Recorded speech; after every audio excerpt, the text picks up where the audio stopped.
World History of Christianity, Chapter 13, Part 1, Australia and the Pacific. Christianity entered the Pacific Ocean in two different forms. The first was the Catholicism of imperial Spain, brought by the first European explorers in the 16th and early 17th centuries. The second was English and Protestant. The Church of England from 1788 provided a chaplaincy to the British colony of New South Wales on the east coast of Australia, and the English dissenting tradition was planted by the London Missionary Society in eastern Polynesia in 1797. This chapter explores some themes in the expansion of Christianity from these beginnings in three distinct geographical regions: the Pacific Islands, the continent of Australia, and the islands of New Zealand. Australia and New Zealand, sometimes collectively called Australasia, form a natural unit for this study. As British settler colonies, their religious histories share many common features. On the island Pacific, Christianity has been shaped by a very different environment and has developed according to its own rhythms. The Spanish navigators, Mendaña and Quiros, accompanied by Franciscan friars, voyaged in the South Pacific in a search for lands to conquer for Spain and peoples to convert to Catholic Christianity. They conferred on islands and geographical features the names of popular saints, symbols, and Christian feasts. In their encounters with the islanders, they exchanged words from each other's languages, which they hoped would lead to the teaching of our holy Catholic faith. They also showed them how to make the sign of the cross and took away a small number of young people for baptism. The first Catholic missionaries in the Pacific Islands were Spanish Jesuits from the Philippines, who went to the Mariana Islands in Micronesia, north of the equator, in 1668. In the South Pacific, however, the Spanish initiated no permanent missionary work. In Vanuatu, formerly known as the New Hebrides, Quiros believed he had discovered the edge of a southern continent which he called Australia del Espiritu Santo, and from this, the name Australia was later derived. Christian beginnings in Australia. At the end of the 18th century, the largest number of baptized Christians in the region between South America and the Philippines lived on the east coast of Australia in the British territory of New South Wales. This colony had been founded at Sydney in 1788 as a penal settlement for convicts brought from British gaols and as a strategic base in a remote part of the world where Britain could keep a protective eye on the lucrative trade route to China. The original convict settlement spread to Norfolk Island in 1789 and Van Diemen's Land, later named Tasmania, in 1803. In Western Australia, on the opposite side of the continent, the Swan River Colony began in 1829 and the province of South Australia was founded in 1836.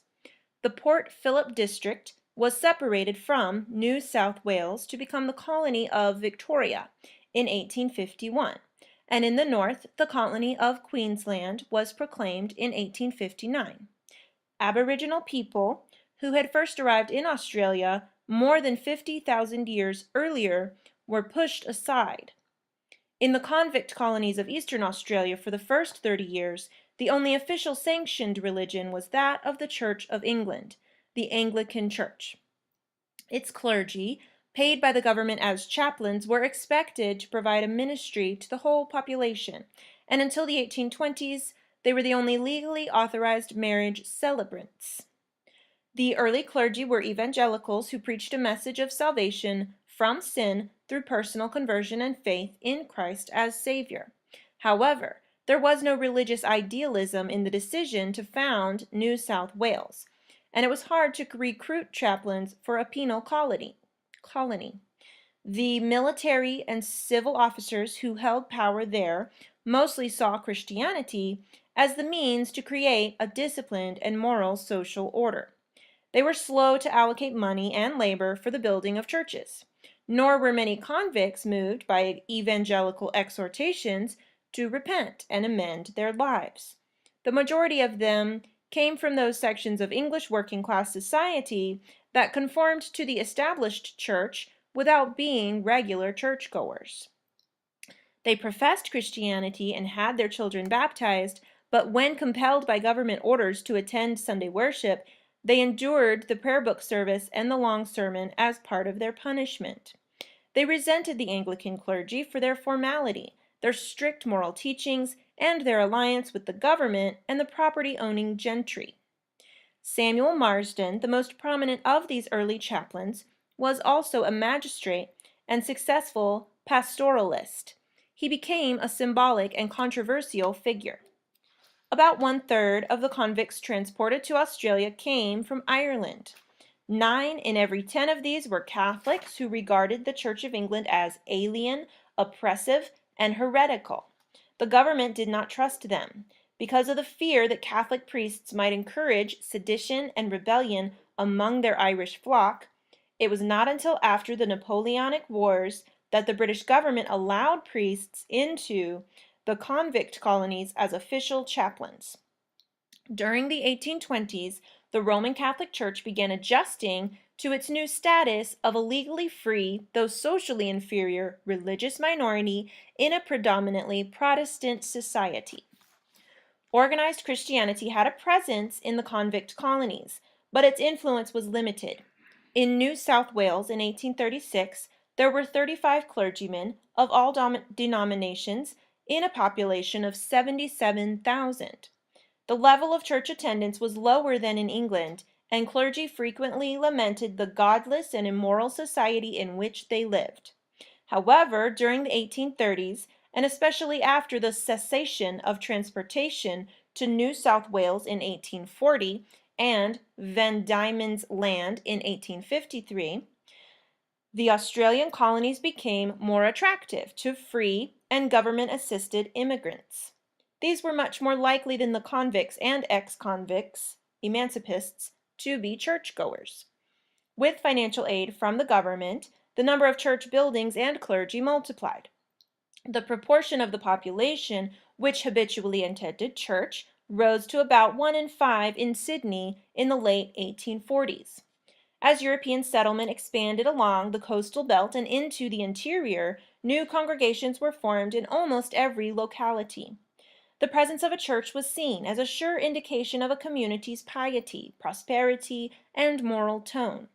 Church buildings ranged from handsome stone structures with towers and spires, modeled on the medieval parish churches of England, to temporary chapels of timber slabs in newly settled districts. The building of a permanent church, like the introduction of a regular postal service, the opening of a bank, and the arrival of a railway, was seen as a sign that civilization had arrived. Sydney became a base for Christian missionary activity.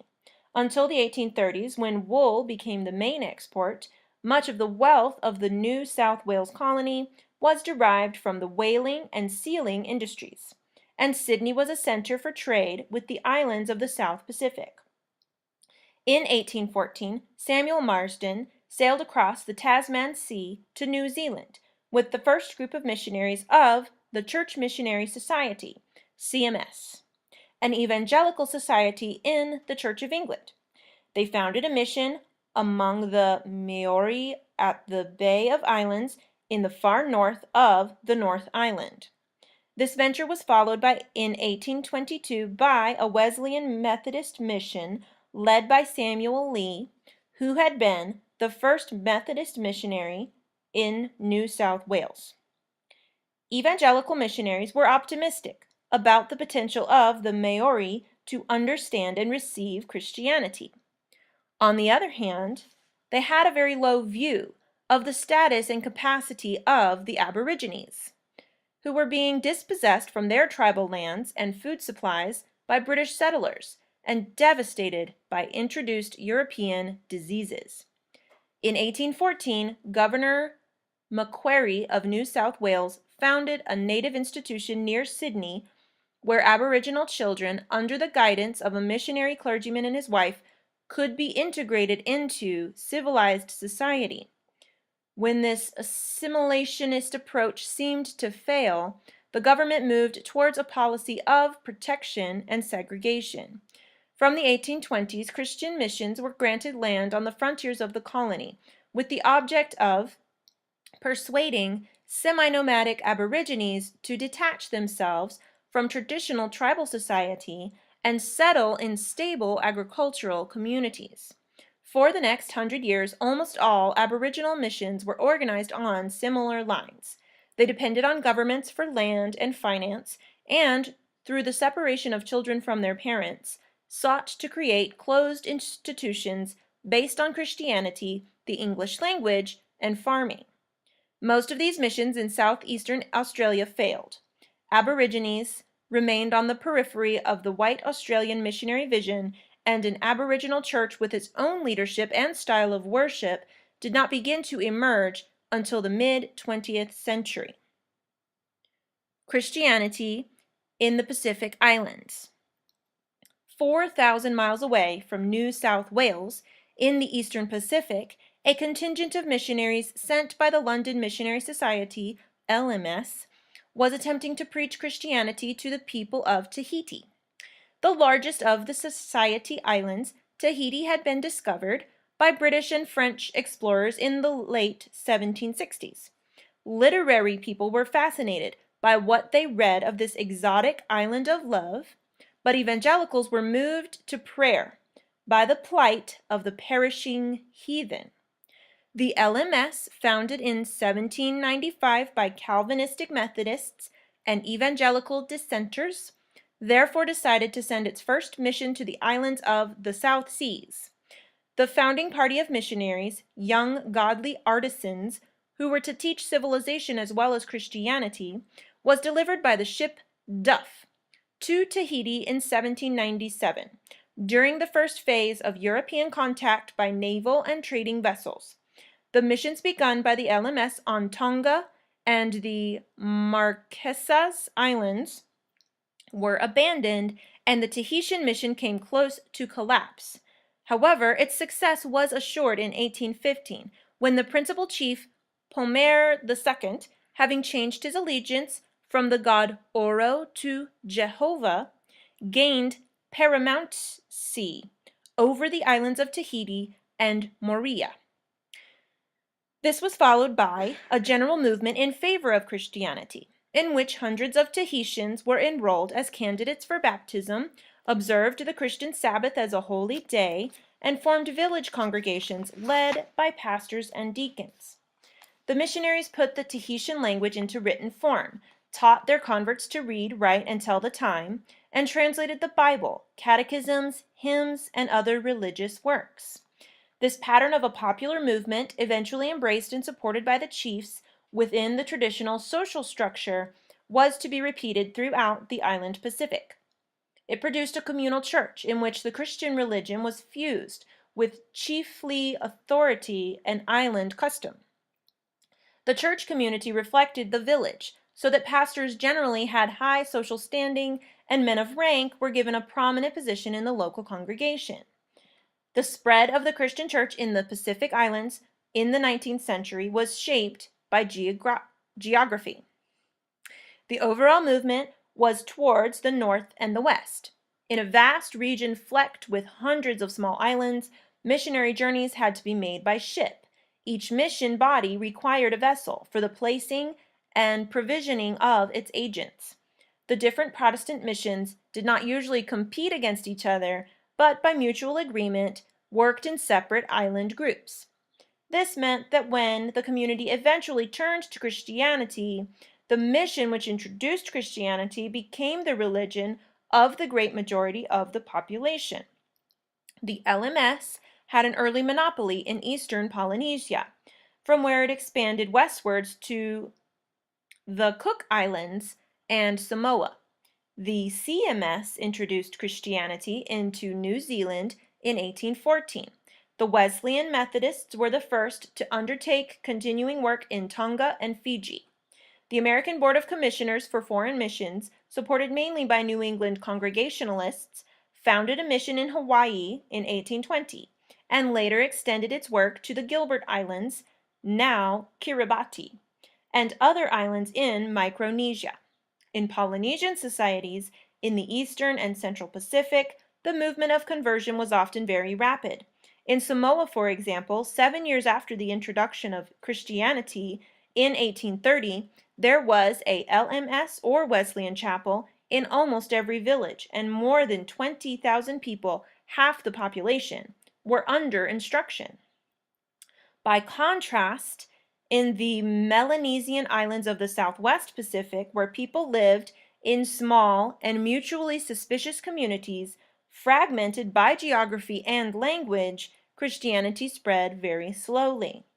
From 1848, Presbyterians from Nova Scotia and Scotland sent missionaries to the New Hebrides, Vanuatu, and in 1849, Bishop G.A. Selwyn of New Zealand began the Melanesian Mission in a grandiose but unworkable plan to claim for the Church of England the remainder of the Southwest Pacific. These missions gained small footholds, but they had less influence in the region than sandalwood traders and recruiters of island labor for the sugar plantations of Queensland and Fiji. In the 20th century, after the establishment of colonial rule and the arrival of other missionary bodies, the process of Christianization speeded up. The Presbyterians became preeminent in the southern New Hebrides, while the largest body of Anglicans in the South Pacific was in the Solomon Islands. The Protestant missions did not have the Pacific Islands to themselves. After the Napoleonic Wars, Spain was supplanted by France as the center of Catholic missionary activity, and many new religious congregations were founded. Two of these undertook work in the Pacific: the Congregation of the Sacred Hearts of Jesus and Mary, Picpus Fathers, and the Society of Mary, Marists, which was to become the most widespread religious order in the South Pacific and New Zealand. The Marists, imbued with the lush piety of post-revolutionary France, and even relishing the prospect of martyrdom between 1841 and 1855, 6 of them met violent deaths in the South Pacific, established their first bases in 1837 on the remote islands of Wallis and Fort Futuna, west of Samoa. From there, they extended their activities to places where the Protestant heresy had already been planted, starting with New Zealand in 1838. In 1843, they began a mission on the large island of New Caledonia, which was later annexed by France and became a settlement colony. Competition between British Protestants and French Catholics, as followers of the Pope, they were called Popies, was often intense. The French missionaries did not succeed in dislodging the Protestants from their Polynesian strongholds, but they endured and gained a minority following. Priests and nuns, living in great poverty, often stayed in one island group for life and gained a profound knowledge of the local language and customs. The liturgical worship, feast days, and devotional practices of 19th century French Catholicism coalesced easily with many aspects of traditional religion. As an alternative version of Christianity, it also provided a way for the islanders to express long-standing rivalries and feuds between neighboring chiefs and villages. There is no single or simple explanation for the conversion of the Pacific Islanders to Christianity. Reasons that were decisive in some areas did not apply in others. Almost everywhere, however, acceptance of the Christian God occurred in the context of changes in island societies and cultures that followed the arrival of the Europeans. New epidemic diseases, the disruption of economic life caused by the production of food and other items for sale, rather than local consumption, the impact of new ideas and values. Many islanders were impressed by the personal possessions, trade goods, and technology of the Europeans. A Samoan chief was recorded as saying, "Only look at the English people. They have noble ships, while we have only canoes. They have strong, beautiful clothes of various colors, while we have only tea leaves. They have iron axes while we use stones. They have scissors while we use the shark's teeth. What beautiful beads they have, looking glasses, and all that is valuable. I therefore think that the God who gave them all things must be good, and that his religion must be superior to ours. If we receive this God and worship him, he will in time give us these things as well as them." The expectation that the new religion would bring material blessings to its followers was a common theme. So was the association of Christianity with books and the arts of reading and writing. Christianity had political implications. Although the English evangelical missionaries had been instructed to avoid politics, they believed that civil society should be regulated in accordance with the laws of God. This coincided with the political needs of Christian chiefs, who, after their rejection of the old gods, saw the need of a new form of divine justification for their authority. With missionary advice, therefore, Christian chiefs promulgated written codes of law, which in the name of the true God forbade behavior which the missionaries regarded as immoral and heathen, and laid down new punishments for old offenses. The fullest expression of missionary intervention in matters of government was in Tonga, where in 1875 the chief Tofa'aha, King George Tupou I, introduced a constitution drawn up by the Methodist missionary Shirley Baker, which made Tonga a constitutional monarchy. Its Declaration of Rights included equality under the law, freedom of worship, and the strict observance of Sunday. The Sabbath day shall be sacred in Tonga forever, and it shall not be lawful to work, or artifice, or play games, or trade on the Sabbath. The English Protestant missionaries respected the authority of these indigenous governments and supported their independence. They were reluctant imperialists.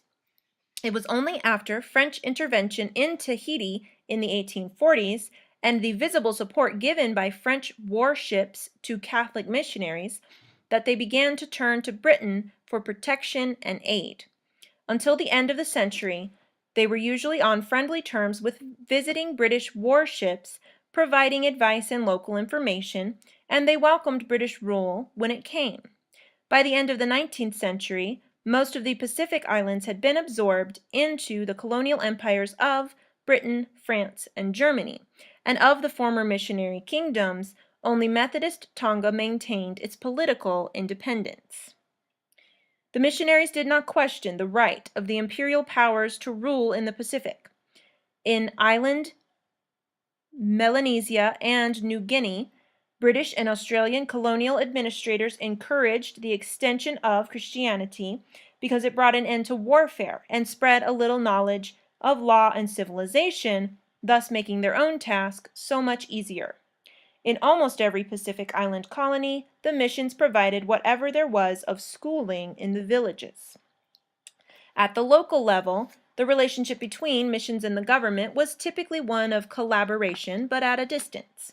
Government officials, always outnumbered by missionaries, were inclined to resent the rival influence, while the missions usually preferred to see their role as defenders of indigenous rights and mediators between governments and the local people. Almost everywhere, the introduction of Christianity into Pacific Island villages was undertaken by native teachers who were the groundbreakers and founders of the local church. Beginning in the 1820s, hundreds of Pacific Island Christians with their wives volunteered to be missionaries themselves in distant places. Tahitians went to the Cook Islands, Hawaii, Fiji, and Samoa. Cook Islanders and Samoans worked in New Caledonia and the New Hebrides. Tongans largely evangelized Fiji. Living in island cultures that had many similarities with their own, They taught through daily conversation in the food gardens and around the cooking fire, and gave explanations of the new religion in a familiar idiom. Taunga from Rarotonga in the Cook Islands, one of the few teachers whose own writings have survived, recalled that in New Caledonia, I preached about what God was like and his creation of the first man in this world. I spoke about Jehovah who created that first man, the sinning of that man, and the death of mankind because of that sin. Also about God's great love in giving his Son to absolve that sin so that all men should live. At a later stage, European missionaries would arrive to set up a mission station, school, and training institution where the process would be continued, with local converts being prepared to become teachers themselves. These mission seminaries, such as Malua in Samoa, founded in 1844, were the first institutions to provide islanders with a Western-style education, though at an elementary level. In the Pacific Islands, a distinctive style of Christianity emerged. The evangelical religion of the early Protestant missionaries led to an emphasis on the experience of conversion as liberation from the power of Satan and happiness in Jesus. At the village level, everywhere in the South Pacific, the style of church life was remarkably similar. In every settlement, the church was led by a pastor, teacher, or catechist who was appointed by the supervising missionaries. He led daily worship, taught school, and conducted Sunday services. Symbolizing its place in the life of the village, the church was usually the largest building and located in a central position. In most places, it was built in the style of a village dwelling, with a roof of thatched palm leaf. From the late 19th century, on islands where Christianity was well established, villages demonstrated generosity and sought prestige by building new churches in Western style, in wood or whitewashed coral cement with galvanized iron roofs. The large and mountainous island of New Guinea, with its adjacent islands north of Australia, contains half the population of the island Pacific. But its history of Christianity has been very different. The Christianization of New Guinea has extended over a century from 1872, when the first continuing mission was commenced in Papua by the LMS, to the present day. After the Second World War, there was a mission rush. Missionary organizations proliferated in a scramble to enter the newly contacted and populous New Guinea highlands, so that by the early 1970s, a scholar of Melanesian Christianity observed the Eastern Highlands had all the appearances of being the most missionized province on earth. The missionary force in New Guinea was more diverse than elsewhere in the Pacific. The LMS initially drew its recruits from England and Scotland. The Methodist, Anglican, and Seventh-day Adventist missions were mostly from Australia. The Catholic missionaries came almost entirely from France, Holland, and Germany. The Lutherans of the Nguyen det Eslau and Rhenish missions were Germans, with a few Australians. About one-third of these early missionaries were women. In the LMS and Methodist missions from the 1870s to the 1930s, the pioneering work was largely undertaken by Pacific Island teachers. The majority of them came from the Cook Islands, Samoa, Fiji, and Tonga. They introduced foods, methods of cooking and weaving, church customs, dances, and songs from their home societies, as well as the Polynesian word lotu for gospel or worship. The expansion of Christianity in the Pacific produced a role of heroes and martyrs. The great majority were Pacific Islanders who are known only by name and are remembered locally by the island churches. The British missionary martyrs, on the other hand, became the subject of an immense literature. The most famous of these were John Williams of the LMS, killed in the southern New Hebrides in 1839, Bishop J.C. Pattison of the Melanesian Mission in 1871, and James Chalmers of the LMS in Papua, southeastern New Guinea, in 1901. Missionary biographies did much to foster a romantic image of Pacific missions, idyllic coral islands of reefs and palm trees, faithful island Christians, the darkness of paganism, heroic missionaries opposed by wicked traders. Christianity in New Zealand. Christianity in New Zealand had a dual origin. The first strand was brought by evangelical, Anglican, and Methodist missionaries to the Maori. Since the 1830s, the Maori had accepted Christianity in large numbers and with enthusiasm. This process of going mihenere began with coastal tribes in the north of the North Island, then spread southwards, sometimes in advance of direct missionary contact. Within 20 years, about 3/4 of the Maori population were attending Christian worship and had access to the Bible in their own language. In the villages, an indigenous Christian leadership of catechists and teachers was emerging. Meanwhile, through the Treaty of Waitangi of 1840, the Maori chiefs had ceded a protective sovereignty to Queen Victoria. In return, the Crown guaranteed to the Maori people the ownership of their lands and granted them the rights and privileges of British subjects. The English missionaries, led by Henry Williams of the CMS, played a crucial role in the treaty. Convinced that the Maori needed protection from an unrestrained influx of land-hungry settlers, they acted as interpreters and negotiators, advising the tribal chiefs to sign and emphasizing the benefits they would receive from British rule. Through the explanations given by the missionaries, the Treaty of Waitangi came to be understood by the tribes as a covenant between the Maori people and the Queen of England.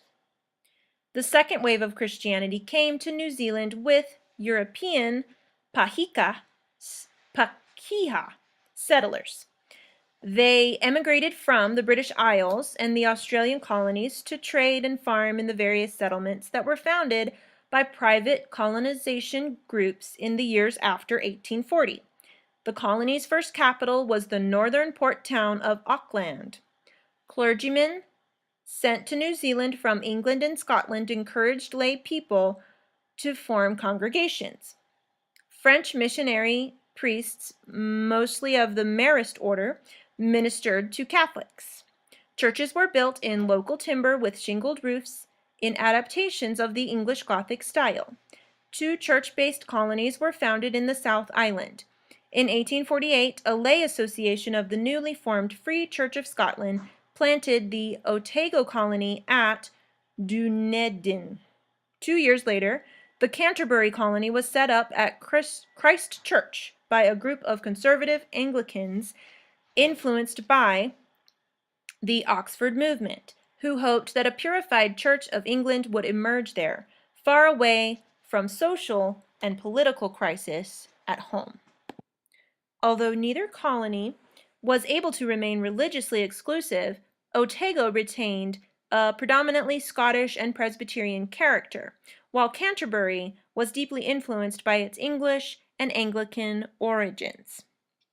The Maori national movement that emerged among the tribes of the central North Island in the 1850s was led by Christian converts, and the idea of having a Maori king to unite the different tribes was inspired by the Old Testament stories of the kings of Israel. An influential group of Anglican clergy and lay people supported Maori tribal rights to land and protested against the government's native policy. The CMS missionary Octavius Hadfield had 3 pamphlets published in London appealing for justice for the Maori. For this, the Filo Maori party was attacked by colonists as traitors who encouraged rebellion against British authority. In the early 1860s, however, alignments changed. Almost all church leaders and missionaries supported the government's use of British troops against the Maori rebels as necessary for the advance of Christianity and British civilization. The New Zealand Wars and the resulting confiscation of large areas of Maori land for Pakeha settlement were disastrous for the mission churches. Disillusioned with the missionaries whom they saw as treacherous allies of the government, many Maori Christians were attracted to new faiths led by Maori prophets and visionaries who claimed to have special revelations from Jehovah. In 1867, Tikuti, the founder of Ringatu, recorded a vision from the Spirit of God. I again became unconscious when the voice again appeared to me and raised me up and spoke to me as before. I then called out, saying, Speak, Lord. And he said to me, Fear not, because thy cry hath reached unto God, and God hath heard thy crying. Hearken, I will strengthen thee. Thou must tell my words and make them known to my people. It is only my words that thou must speak. Indigenous religious movements such as Pe Merir Ringatu and in the 1920s Ratana synthesized Christian ideas and practices with elements of traditional Maori religion. They showed the extent to which biblical stories and concepts transmitted orally had been absorbed into the mental world of the Maori people. It was part of the appeal of the Latter-day Saints, Mormons, who began missionary work among the Maori in the 1880s, that they stressed the similarities between their own faith and Maori mythology, prophecy, and religion. They taught that the Maori and all Polynesians were descendants of the Lamanites of North America, whose history was recounted in the Book of Mormon. Adaptation and innovation. Christianity in the Australian and New Zealand colonies in the 19th century was derived almost entirely from Great Britain and Ireland. It was an offshoot of the metropolitan religious culture into a new environment where it was modified and subtly transformed.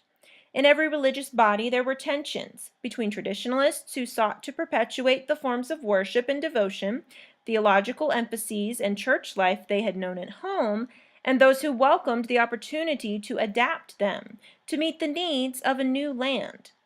The former outlook was reinforced by the constant recruitment of clergy from England and Wales, Scotland and Ireland, to minister to immigrants and their children. Locally born clergy were a minority until the early decades of the 20th century. Almost every Catholic diocese was led by an Irish bishop appointed by Rome, while the Anglicans preferred to import Englishmen as bishops. Despite the distance, the links did not diminish. With faster shipping from the 1850s, it took only a few months for letters, newspapers, new books, and new ideas from Britain and Europe to reach the opposite side of the world. From 1872, Australia was linked to Europe by telegraph. The result was that colonial clergy were usually well informed on theological controversies, liturgical developments, and ecclesiastical gossip in their parent churches. Visitors to Australia and New Zealand who were looking for something obviously new and innovative often remarked at the unoriginal character of colonial religion. When an English Congregationalist leader addressed meetings of ministers in Adelaide and Melbourne in 1887, he found that the questions he was asked would probably have been proposed at a similar meeting in Nottingham or Leeds. It was all too much like home. New religious organizations and institutions, such as the Young Men's Christian Association, the Salvation Army, the Mothers Union, the Keswick Holiness Conventions, and the Student Christian Movement, were transplanted from Britain to Australia and New Zealand and did well. Another strand of religious influence came from North America. After the opening of regular shipping services across the Pacific to California in the late 1840s, American Mormon missionaries began work in New South Wales and New Zealand in the early 1850s. However, they encouraged the first generation of converts to gather to Zion by emigrating to Utah, so that there were no permanent Mormon congregations in the colonies until later in the century. The Churches of Christ, which sought to recover the church's lost unity through the restoration of authentic primitive Christianity, looked to the Restoration movement in the United States for inspiration, and from the 1860s were deeply influenced by American evangelists. Links developed, too, between Australian Lutherans, whose first group had emigrated from Germany to South Australia in 1838, and several Lutheran synods in the United States. During the latter decades of the 19th century, the first Seventh-day Adventist missionaries came to Australia and New Zealand, and during the 1890s, the prophetess of the movement, Mrs. Ellen G. White, lived near Sydney. The Women's Christian Temperance Union, whose members were soon active in the colonial campaigns for women's suffrage, and the Christian Endeavor movement were introduced from the United States. From the end of the century, with the advent of faster steamships, all the colonies were visited by a succession of American revivalists. R.A. Torrey, Charles Alexander, and J. Wilbur Chapman were the most famous, who popularized a new style of evangelistic campaign, marked by advertising, large-scale organization, and cheerful gospel songs. In religion, as in popular culture, during the 20th century, the United States has overshadowed Britain as a primary source of religious innovation. At the same time, everyone recognized that Christianity in the colonies was slowly developing its own shape and style. Both Australia and New Zealand were quite unlike any particular part of the British Isles, for in almost every region the population embraced significant proportions of Anglicans, Roman Catholics, Presbyterians, and Methodists. Until the 1960s, some 80% of the population of each country identified themselves with one or other of these four religious bodies. The denominational pattern was remarkably stable. The relative size changed little over time. In both Australia and New Zealand, the Church of England had a strong public presence and the largest number of self-described adherents, but their level of regular church attendance was much lower than other denominations. In New Zealand, Presbyterians formed a greater proportion of the population than in Australia, and made up the largest body of regular churchgoers, while the Irish Catholic community was relatively smaller. The Baptists and Congregationalists had expected to flourish in new societies where there was no established church and no social disadvantage in belonging to a minority religious group. But as unions of autonomous congregations, they found it difficult to sustain church extension outside the towns, and their numbers remained quite small. Methodism, by contrast, with its centralized organization, circuit system, and use of lay preachers, was well adapted to an expanding society. And it had an informal style of worship which many ordinary people found attractive. The percentage of Methodists in the population and the number of attenders at Methodist churches rose steadily during the second half of the century. In Eastern Australia during the 19th century, Catholics grew in numbers and confidence. The appointment in New South Wales in 1836 of a Catholic Attorney General illustrates that it was easier for a Catholic in the Australian colonies to achieve prominence in public life than it was in England at the time. A sense of hope was encouraged by promoters of Irish colonization when they reminded intending emigrants that our people are to be the founders of a great nation. The increased Irish presence aroused Protestant fears of a popish plot to undermine the British and Protestant character of the colonies. The bellicose Presbyterian minister and politician John Dunmore Lang called for limits to the number of Irish Catholic immigrants and wrote pamphlets such as The Question of Questions, or Is this colony to be transformed into a province of the Popedom? This ends part 1.